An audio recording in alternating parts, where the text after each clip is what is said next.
하나님의 말씀은 마태복음 16장 21절로 28절 말씀입니다. 마태복음 16장 21절로 28절 말씀 같이 교독하겠습니다.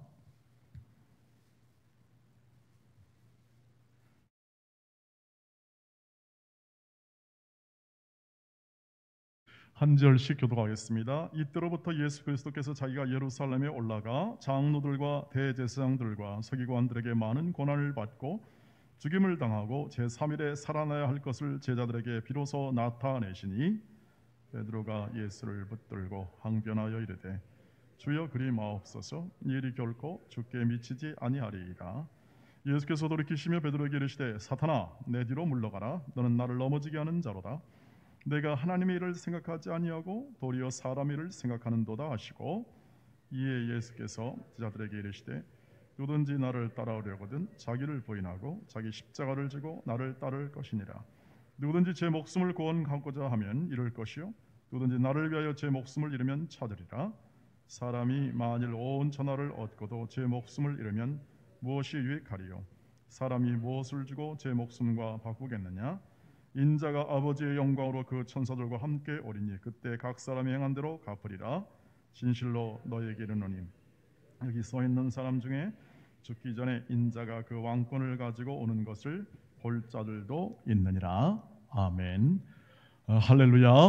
이렇게 오늘 저녁에 함께 모여서 우리가 함께 하나님의 높으신 성호를 찬양하고 그리고 함께 말씀을 듣고 기도하게 된 것을 굉장히 감사하게 생각합니다.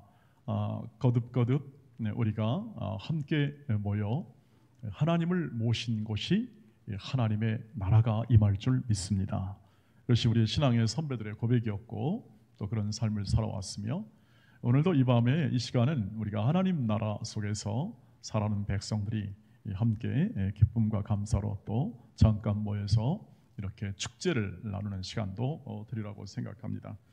오늘 이 본문을 우리가 함께 읽었습니다만, 이 본문은 아마 베드로의 인생 가운데서 가장 당혹스러웠던 그러한 사건을 기록했던 본문이 될 것이라고 생각합니다. 왜냐하면 자신은 주님을 위해서 이렇게 주님을 위하여 열심히 주께 말씀을 드렸습니다. 주님, 절대 주님에게는 해가 가지 않게 제가 최선을 다해 보호하겠습니다. 절대 그렇게 힘없게 돌아가신다는 그런 말씀은 하지 말아달라는 그러한 정말 진심 어린 그리고 충심으로 하는 말이었기 때문입니다. 그런데 주님의 반응은 사뭇 다릅니다. 사탄아 내 뒤로 물러가라, 이렇게 말씀하셔서 이게 무슨 말입니까? 가장 듣기 싫어하는 말 아니겠습니까? 사탄아 물러가라니요. 그런데 이 베드로의 마음 가운데 당혹스러움이 갈 수밖에 없습니다. 오히려 내가 나를 더 넘어지게 한다는 것이죠. 자, 이 당혹스러운 장면, 여기서 베드로는 나중에 이제 다 회복이 되고 하나님의 큰 종으로서 이렇게 사역을 다했습니다만, 이 시점, 오늘 우리가 읽은 이 시점에 있어서는 아마 그의 인생 가운데서도 아마 지울 수 없는 하나의 변곡점이 될 가능성이 훨씬 컸을 겁니다. 하지만 베드로가 이렇게 예수님에 대하여 했던 이 상황이 우리에게는 굉장한 영적 유익을 주는 그러한 이 상황이었음을 또 우리는 또 다행으로 생각할 수 있습니다.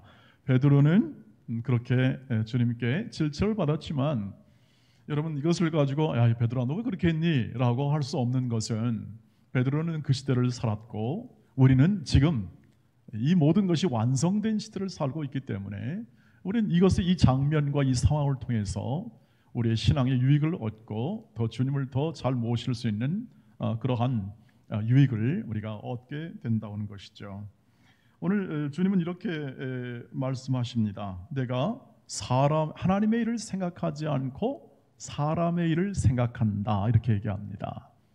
주님께서 하신 말씀의 핵심은 결국 네가 하나님의 뜻을 행하지 않고 네가 너의 마음과 너의 사람의 생각대로 지금 하는 것이다 하는 것을 얘기를 하는 것이죠.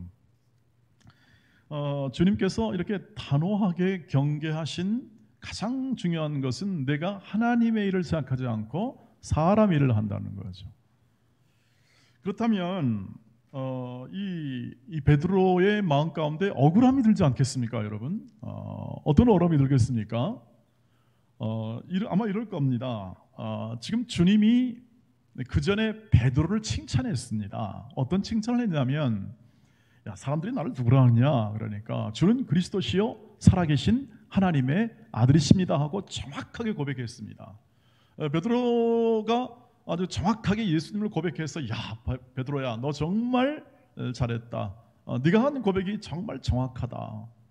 바로 너의 이 믿음의 고백 위에 내가 앞으로 교회를 세울 거다 하는 엄청난 약속을 줄 만큼 정확하게 예수님을 알아보았던 사람이 베드로였습니다. 그래서 베드로는 칭찬을 받은 후에 그 다음에 이제 그때부터 예수님께서 이제 십자가와 부활을 설명하기 시작합니다. 이게 굉장히 어려운 얘기이기 때문에 그것을 설명하는데, 이제 내가 대제사장과 서기관과 장로들에게 고난을 받고 죽은 다음에 3일에 다시 살아나리라 하니까 베드로의 마음 가운데 뭔 생각이 들었냐면, 야, 이제 주님이 고난을 받는구나, 주님이 저 권력자들한테 지금 핍박을 받아 죽게 생겼구나 하는 이 정의감이 딱 발동이 되는 겁니다. 그래서 이 말을 하는 거죠. 절대 그럴 수 없습니다는 이 정의감, 진실된 마음으로 그것을 행하는 것이죠. 그런데 그게 하나님의 일이 아니랍니다. 그게 사람의 일이랍니다. 도대체 하나님의 일이 무엇입니까? 왜 그토록 이 베드로의 진심도 모른 채 그것을 예수님이 외면할 리가 없는 분이신데 그것을 사람의 일로 혹은 사탄과 결부시켜서 베드로를 이렇게 묵사발 내는 것인지, 그 하나님의 일이라는 게 뭐냐는 거죠. 사람의 일이 아닌 하나님의 일을 명료하게 우리가 이렇게 딱 잡아내야 이 사람 일이라는 것이 또 분명하게 분리가 될 수 있겠습니다. 왜냐하면 우리도 내가 하는 진정성과 열심을 담아서 열심으로 하는데 그게 사람의 일이 될 수 있다는 뜻입니다. 하나님의 일이 아니라 사람의 일이라는 거죠. 그러면 하나님의 일은 무엇입니까? 하나님의 일이라는 것은 내가 열심을 담아, 진정성을 담아, 내 최선을 담아 일한다고 해서 그것이 하나님의 일이 된다는 것만은 아닙니다. 그 요소가 포함되지만 이 말씀을 잘 이해해 주셔야 합니다. 내가 내 열심과 내 진정성을 담았다고 해서 그것이 하나님의 일이 된다고 하는 것이 아니라는 겁니다. 하나님의 일은 뭐냐면 하나님이 하라고 주신 일이 하나님의 일입니다. 하나님이 하라고 주신 일, 즉 우리에게는 예수님이 하라고 주신 일이죠. 내가 내 열심과 내 마음과 소원을 담아 열심히 하는 것이 하나님의 일이 될 가능성은 있지만 그렇지 않을 수도 있다는 거죠. 이번 케이스를 보면은요. 그럼 명확히 하나님의 일은 뭐냐면 하나님이 하라고 하신 일입니다. 예수님이 하라고 하신 일이죠. 자, 예수님이 오신 목적을 마가복음 10장 45절에서는 이렇게 얘기합니다. 보시죠. 같이 읽겠습니다. 시작. 인자가 온 것은 섬김을 받으려 함이 아니라 도리어 섬기려 하고 자기 목숨을 많은 사람의 대속물로 주려 함이니라. 예수님이 오신 목적은 섬기는 거예요. 그리고 자기가 죽는 겁니다. 섬기다가 죽는 겁니다. 그것이 목적입니다. 그러니까 예수님은 목적은 죽으러 온 겁니다. 십자가를 지러 온다는 말이 뭐냐면 십자가에서 죽기 위하여 이 땅에서 오신 분이 예수님이십니다. 여러분, 언뜻 듣기에는 잘 이렇게 연결이 안 되죠. 예수님이 이제 한 33살 정도 하고 또는 학자들은 36세라고도 하는데 나이가 분명하지는 않습니다. 그런데 그 30년 이상의 공생애를 살다가 이렇게 하나님의 뜻을 받들어 일한 것으로 생각할 수 있는데, 성경은 모든 구약부터 신약하여 이렇게 예언된 말씀을 따라 추적해 보면 예수님은 죽기 위해서 태어났습니다.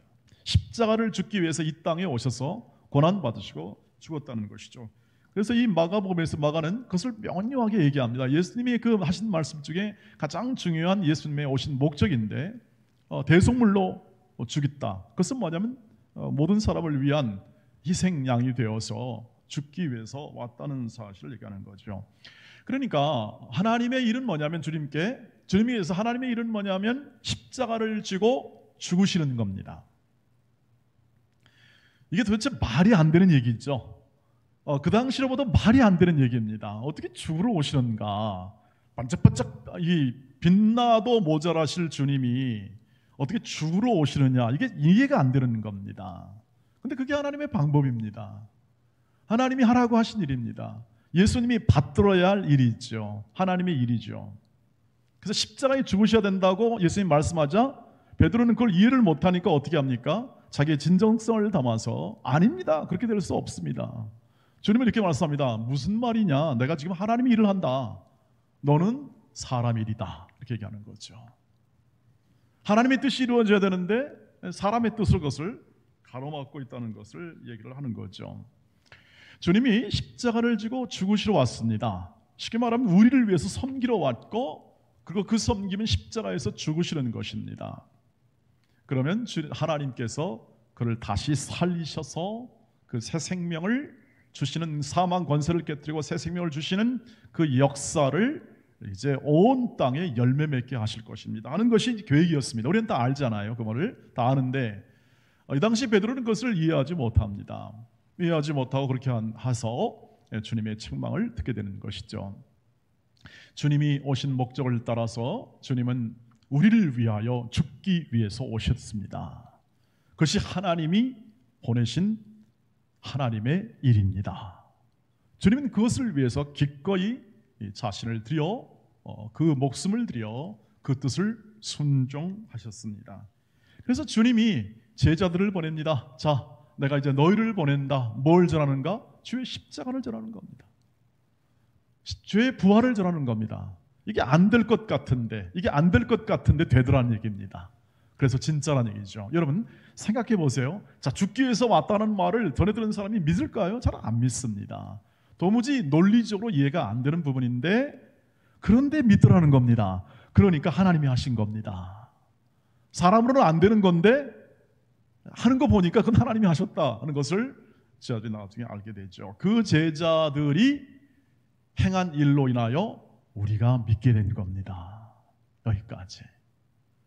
그래서 제자들이 하는 일은 곧 하나님의 일이고 그 하나님의 그 예수님을 따라 하는 모든 일들이 다 뭡니까? 하나님의 일이 되어서 오늘도 우리는 사도들과 선지자들의 터 위에 말씀을 세워 낸 것이 교회입니다.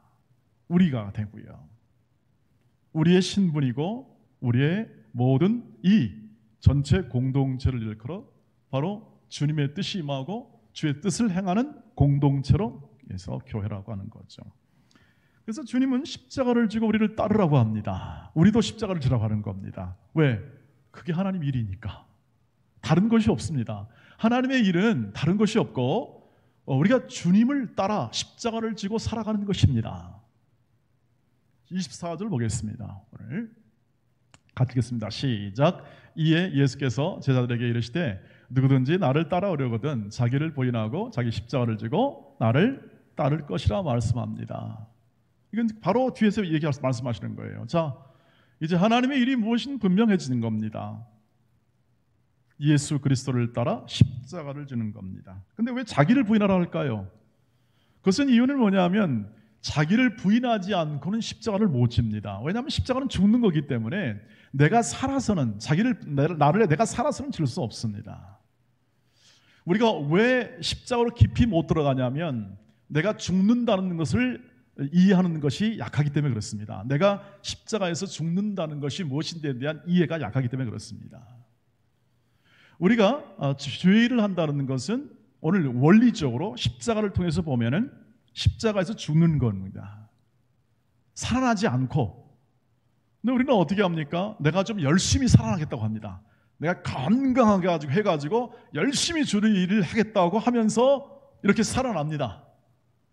그럼 그게 뭡니까? 그건 그 사람의 일입니다. 사람의 일입니다. 십자가의 일을 한다고 하지만 그것은 사람의 일이라는 거죠. 십자가를 진다는 것은 내가 죽는다는 겁니다. 억울하게 죽는 거죠. 억울하게 모함을 받아 죽는 거죠. 여러분 그렇지 않겠습니까? 예수님이 억울하게 죽지 않았습니까? 죄가 있었습니까? 예수님이 다른 어떤 그런 비방받을 만한 요소가 있었습니까? 아닙니다. 예수님은 죄가 없으신 분인데도요, 그는 정치적인 죄목을 따라 죽습니다. 신성모독, 유대인들에게는 신성모독이에요. 그 다음에 로마인들에게는 어떤 죄목입니까? 그냥 소요 일으킨 겁니다. 야, 이거 이렇게 예수를 살려놨다간 이거 폭동 일어나겠다. 죽여버리는 게 낫겠다. 빌라도의 보고서에 나타난 내용 아니겠습니까? 여러분, 이것이 예수의 죽음입니다. 근데 이렇게 죽으라는 겁니다. 여러분, 얼굴이 많이 굳으셨습니다. 이렇게 죽으라니까. 굉장한 일이죠. 여러분, 안심하시기 바랍니다. 예수님이 죽으셨습니다. 우리를 위해 죽었습니다. 그 죽음이 우리와 연합이 되어서 우리가 효력을 누리는 겁니다. 연합이 되어서 예수님 안에 있기 때문에, 우리가 하나 되기 때문에 그 효력을 누리는 것이죠. 여러분, 우리는 살았으면 안 됩니다. 죽어야 합니다. 그게 자기를 부인해야 십자가를 질 수 있기 때문에 그렇습니다. 내가 죽어야 한다는 거죠. 내 자아가 죽어야 한다는 거죠. 그래서 바울은 날마다 죽는다고 그랬습니다. 날마다 자기가 죽는다고 그랬어요. 내가 죽으면 살아난다는 거죠. 근데 이게 참 신비롭죠. 이해가 안 되는 부분입니다. 그래서 다 걸려 넘어집니다. 예수를 믿다가도 이 부분에 와서 다 걸립니다. 예수를 따르던 제자들도 이 부분에 와서 전부 다 오다가 다 떨어져 나갑니다. 이거 아닌 거구나. 내가 할 수 없는 거구나. 당연히 누가 할 수 없는 부분입니다. 근데 왜 그렇게 하라고 할까요? 그것이 생명의 길이기 때문에 그렇습니다. 그것이 내가 사는 길이기 때문에. 내가 죽어야 산다. 좀 이따 나오겠습니다. 내가 죽어야 사는 겁니다. 어떻게 해요? 요한복음 12장 24절입니다. 한 알의 밀알의 신비입니다. 같이 읽겠습니다. 시작. 내가 진실로 진실로 너에게 이르노니 한 알의 밀이 땅에 떨어져 죽지 아니하면 한 알 그대로 있고 죽으면 많은 열매를 맺느니라. 신비롭죠. 여러분, 여기 지금 농사하시는 분들 계시죠? 농사의 신비. 참 꼭 요만한 씨를 뿌렸는데 그냥 이렇게 나잖아요. 작은 겨자씨 하나가 그동안 나무가 되잖아요. 신비롭습니다. 그게 어떻게 되는지는 우리가 알 도리가 없어요. 그냥 어느새 물 주고 거름 주고 잘 해주면 어느새 밤사이에 자라 있습니다. 그 자라는 거 보면 너무 신비하잖아요. 한 알의 밀알이 땅에 떨어져 죽으면 어떻게 하죠? 많은 열매를 맺고. 아니, 살면 어떻게 해요? 아무것도 없죠. 꽝이죠. 살면 꽝이라는 것이죠. 예수님이 십자가를 지시기 전에 이 비유를 합니다. 내가 한 알의 밀알이 될 거다. 나는 죽을 거다. 그렇지만 신비롭게도 그 죽음을 통해서 수많은 열매를 맺을 거다. 하나님이 하신 일이 이렇습니다. 우리의 생각과 우리의 상상을 넘어서는 일이죠. 놀랍지 않습니까? 놀라는 표정이 전혀 없으셔서 제가 그냥 놀랐습니다. 놀랍습니다. 우리가 어린아이가 자라는 것도 아주 경이롭지 않습니까? 어린아이가 태어나서 깔짝깔짝하면서 자라는 것도 참 경이롭습니다. 하나님이 키우신다는 건 알겠는데 어떻게 키우는지에 대해서는 그냥 경이롭습니다. 교회라는 것도 그렇죠. 교회도 지탄을 많이 받아요. 또 많이 어렵습니다. 근데 여러분 보십시오. 교회는 실패가 없습니다. 교회는 실패가 없습니다. 시련은 있을지언정 교회는 실패가 없습니다. 왜냐하면 주님이 죽음으로서 세웠습니다. 십자가로 세웠기 때문에 없습니다. 아마 그런 부분들은 우리가 이렇게 우리 70년대 여성들이 공장에서 일하고 희생하면서 헌신하면서 이렇게 한 가정을 세우는 스토리에서 굉장히 많이 드러났잖아요. 고생하면서 뒷바라지했을 때 가족들이 다 살지 않습니까? 남동생이 공부하고 오빠가 열심히 또 해서 이렇게 다 자라가지 않습니까?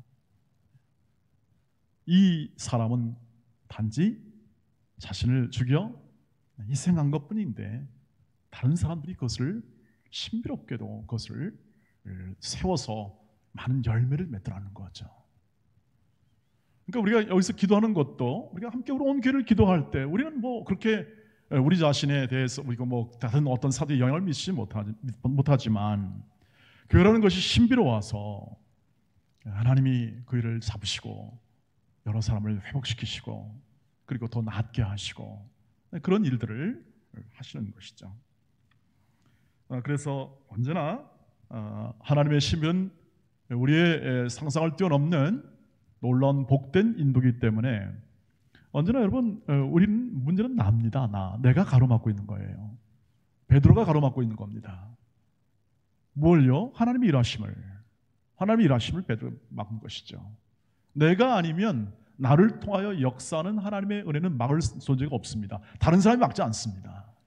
나를 통하여 일하시는 하나님의 역사는 내가 막기 때문에 문제가 되지, 내가 열고 주여 주의 뜻대로 행하시옵소서 하고 드리면 하나님은 당신의 마음껏 하나님이 원하시는 대로 우리를 사용하게 될 줄 믿습니다.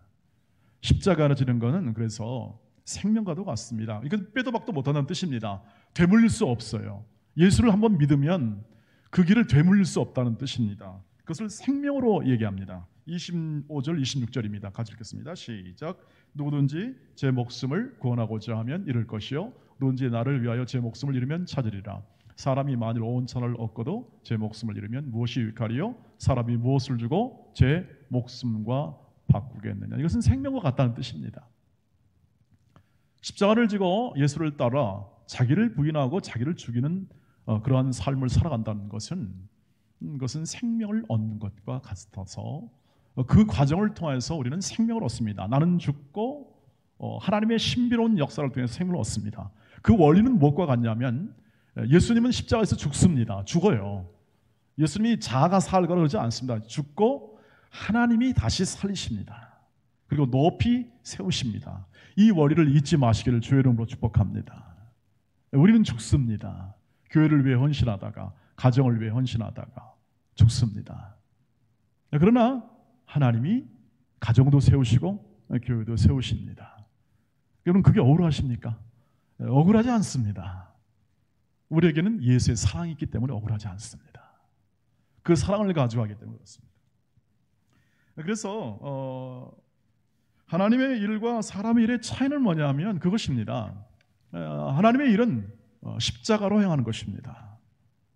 나를 죽여 행하는 것이 하나님의 일이고, 사람의 일은 내가 살아서 열심으로 하는 게 내 일입니다. 열심과 진심을 담으라, 그것이 내 일이라고 하는 거죠. 베드로의 실패는 뭐냐면 내가 제자니까 예수님을 위해서 내가 뭔가를 해야겠다고 열심히 한 겁니다. 실패가. 내가 예수님을 위해서 열심히 뭔가 해야겠다. 반대로 하나님의 일은 뭐냐면, 스승인 예수님이 어떤 일을 해주셨고 그리고 앞으로도 어떤 일을 행할 것인가에 초점을 맞추는 것이 하나님의 일입니다.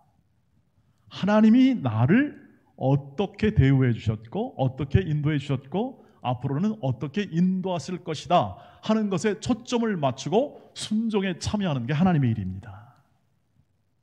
교회는 어떻게 가겠습니까? 여러분의 가정은 어떻게 가겠습니까? 하나님은 어떻게 인도하고 계십니까? 우리가 우리의 열심과 우리의 의지와 우리의 의와 생각을 가지고 열심으로 달려왔던 그러한 삶이라면 이제부터는 어떻게 합니까? 바꾸는 거죠. 제가 늘 말씀드렸듯이 여러분 안에 계신 하나님이 여러분을 어떻게 인도하시는지에 대한 눈을 활짝 뜨시기를 주의 이름으로 축복합니다. 그러면 하나님이 일하시는 것을 볼 수 있습니다. 하나님의 일하심을 보면 신납니다. 신나. 그때부터 기쁨이 찾아옵니다. 내 안에 계신 하나님이 일하는 걸 보면 말이죠. 그래서 언제나 주님의 요구는 딱 한 가지입니다. 다른 거 없습니다. 성경 안에 다른 많은 것을 요구하는 것은 전부 다 그것은 하나님의 자녀들의 마땅한 삶의 요구고, 그것을 못한다고 해서 벌 주는 것이 아닙니다. 그렇게 사는 것이 합당하다, 어울리다, 그러므로 그렇게 사는 것이 너희의 인생 가운데 명예로운 것을 알려줍니다. 그러나 딱 요구한 게 있습니다. 십자가를 져라. 너의 인생의 십자가를 지고 나를 따르라. 내가 걸어왔던 길로 걸어가자는 거죠. 제가 주일날 이런 말씀을 드렸습니다. 인생 문제 풀다가 시간 보내지 말고, 문제 풀지 말고 예수의 길을 걸어가라고. 앞으로 한 걸음 한 걸음. 과거에 매이지 말고, 여러분의 모든 인생은 하나님이 다 용서해 주었고 다 풍성히 자유함을 주었기 때문에 거기에 매이지 말고 앞으로 한 걸음 한 걸음 걸어가는 말씀이었습니다. 십자가를 지고 따라가는 거죠. 그런데 우리는 십자가를 지면 이런 생각합니다. 내가 십자가를 지고 희생해야지라고 생각합니다. 희생해야지. 이렇게 우리의 마음이 지금까지 있던 분들이 종종 제가 발견할 수 있더라고요. 내가 희생해야겠다. 내가 억울해도 참고 희생해야지. 아이고 괴롭지만 그래야지라는 생각을 할 수 있습니다. 저는 그렇게 생각이 들었습니다. 저도. 근데 이 십자가를 묵상해보고 가만히 이 십자가를 좀 더 이해해보면 전혀 희생이 아니라는 사실을 발견하게 됩니다. 우리가 하는 예수 믿은 다음에 우리가 하는 모든 것은 희생이라는 건 없습니다. 원리적으로 볼 때 그렇습니다. 억울할 것도 없다는 뜻입니다. 내가 십자가를 지고 죽는 게 그런 인생을 살아가고 나를 부인하고 살아가는 게 억울하지 않다는 뜻입니다. 희생이 원리적으로 볼 때 아니라는 겁니다. 우리는 희생이라는 말을 쓰긴 합니다. 헌신과 희생을 합니다라고 기도도 하고 열심도 합니다만, 그러나 가정을 위해 희생할 때, 예를 들면 주의 십자가를 지고 가정을 위해 희생할 때, 그리고 교회를 위해서 희생할 때, 하나님 나라를 희생할 때, 그때 우리는 희생이라는 단어는 기쁨과 감사로부터 나오는 소원의 희생입니다. 내가 그것을 원한다는 뜻입니다. 내가 그것이 기쁘다는 뜻입니다. 내가 하는 모든 헌신과 그 사랑의 모든 수고가 그것은 내가 기뻐서 하는 일이라는 거죠. 자원해서 하는 일이라는 거죠. 그러니까 자원해서 하는 것은 희생이라고 말하지 않습니다. 그래서 오늘 감사가 나오는 겁니다.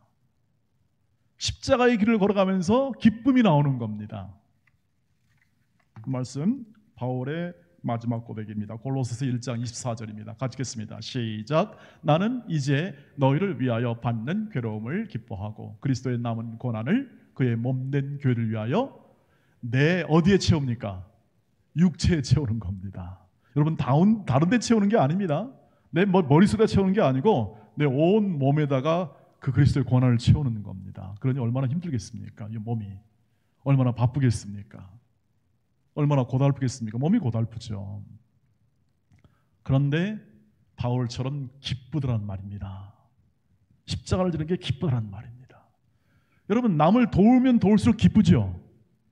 남을 섬기면 섬기면 기쁘죠. 당연히 그렇게 되어 있습니다. 십자가를 지는 예수의 사랑, 무조건적인 사랑, 조건을 달지 않고 값없이 주는 사랑으로 하는 희생, 섬김은 희생이 아니라 그것은 기쁨과 감사로 담은 내 마음의 소원을 따라 행하는 영광입니다. 십자가는 그래서 영광이죠. 영광. 주님이 나는 이제 인자가 십자가를 지기 전에 내가 영광을 받을 때가 왔다라고 말씀하시면서 십자가를 집니다. 그 삶의 원리가 오늘도 우리의 바울 속에서 내 몸에다가 어떻게 합니까? 그 모든 고난을 채워 기뻐하며 그 길을 걸어간다. 이렇게 오늘 골로새 교회에게 편지하면서 그것을 표현하고 있는 것을 볼 수 있습니다. 저와 여러분의 몸에 채우는 겁니다. 다른 데가 아닌 내 삶에 채우는 거죠.